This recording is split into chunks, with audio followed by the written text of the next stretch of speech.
क्या वसुधा की जिंदगी का सबसे बड़ा संघर्ष आखिरकार खत्म होने वाला है? क्या एक साधारण सी लड़की पूरे सिस्टम को उसके सामने झुकने पर मजबूर कर देगी?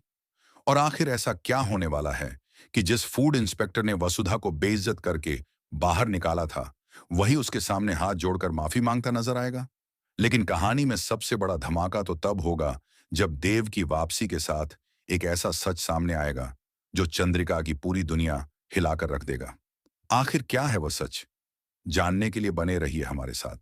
सीरियल वसुधा के आने वाले ट्रैक में कहानी एक बेहद दिलचस्प और भावुक मोड़ लेने वाली है। अब तक जहां वसुधा अपने सपनों को टूटता हुआ देख रही थी, वहीं अब किस्मत उसके लिए एक नया रास्ता खोलती नजर आ रही है। फूड इंस्पेक्टर की धमकियों और लाइसेंस रिजेक्ट होने की खबर ने वसुधा को पूरी तरह तोड़ दिया था। उसे लगने लगा था कि उसका बिजनेस शुरू होने से पहले ही खत्म हो जाएगा। उसकी आंखों में आंसू थे, दिल में डर था और भविष्य पूरी तरह अंधेरे में दिखाई दे रहा था। लेकिन तभी देव की कही हुई बातें उसके लिए उम्मीद की एक नई किरण बन जाती हैं। देव उसे हार न मानने की सलाह देता है और यही बात वसुधा को दोबारा खड़ा होने की ताकत देती है। अब वसुधा फैसला करती है कि वह अन्याय के सामने झुकेगी नहीं, बल्कि उसका सामना करेगी। अगले ही दिन वह दादीसा के साथ सीधे फूड इंस्पेक्टर के ऑफिस पहुंच जाती है। लेकिन इस बार वह अकेली नहीं होती। उसके साथ मीडिया भी मौजूद होती है और यहीं से शुरू होता है एक ऐसा ड्रामा जिसे देखकर हर कोई हैरान रह जाएगा। ऑफिस पहुंचते ही वसुधा और दादीसा सबके सामने फूड इंस्पेक्टर से सवाल करना शुरू कर देती हैं। वे कहती हैं कि जब उन्होंने रिश्वत देने से इनकार किया था, तभी उनका लाइसेंस रोक दिया गया था, लेकिन आज वे उसे रिश्वत देने आई हैं। यह सुनकर वहां मौजूद सभी लोग चौंक जाते हैं। इसके बाद दादीसा जो करती हैं, वह देखकर फूड इंस्पेक्टर के पैरों तले जमीन खिसक जाती है।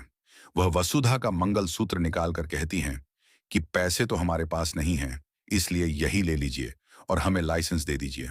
दादीसा की यह बात कैमरों में रिकॉर्ड हो जाती है और पूरा माहौल बदल जाता है। फूड इंस्पेक्टर समझ जाता है कि अब वह बुरी तरह फंस चुका है। मीडिया के सामने उसकी सच्चाई उजागर होने लगती है। हालत ऐसी हो जाती है कि उसे वसुधा और दादीसा से माफी मांगनी पड़ती है।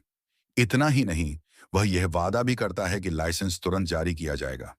यह पल वसुधा के लिए किसी जीत से कम नहीं होगा, क्योंकि आखिरकार उसे अपने संघर्ष का फल मिलता हुआ दिखाई देगा। लेकिन दूसरी तरफ यह खबर सीधे चंद्रिका तक पहुंच जाती है। उसका खास आदमी, जो सरकारी ऑफिस में मौजूद है, घबराते हुए उसे फोन करता है और बताता है कि अब वसुधा को रोकना नामुमकिन है। अगर उन्होंने फिर कोई चाल चली, तो मामला इतना बड़ा हो सकता है कि कई लोगों की नौकरी खतरे में पड़ जाएगी। ये सुनते ही चंद्रिका के होश उड़ जाते हैं, क्योंकि उसकी बनाई हुई पूरी योजना अब उसके खिलाफ जाती हुई नजर आती है। सबसे दिलचस्प मोड़ हालांकि अभी बाकी है। आने वाले एपिसोड्स में देव की वापसी होने वाली है और उसकी वापसी के साथ कई ऐसे राज खुलेंगे जिनकी किसी ने कल्पना भी नहीं की होगी। देव अब उन बातों की तह तक जाने वाला है जिन्हें अब तक नजरअंदाज किया जा रहा था। खासकर समर द्वारा कही गई बातों पर वह गंभीरता से सोचने लगेगा। धीरे धीरे उसके सामने ऐसे सबूत आने लगेंगे जो यह साबित करेंगे कि समर जो कह रहा था वह पूरी तरह गलत नहीं था। और फिर सामने आएगा एक ऐसा सच जो पूरे परिवार को झकझोर कर रख देगा।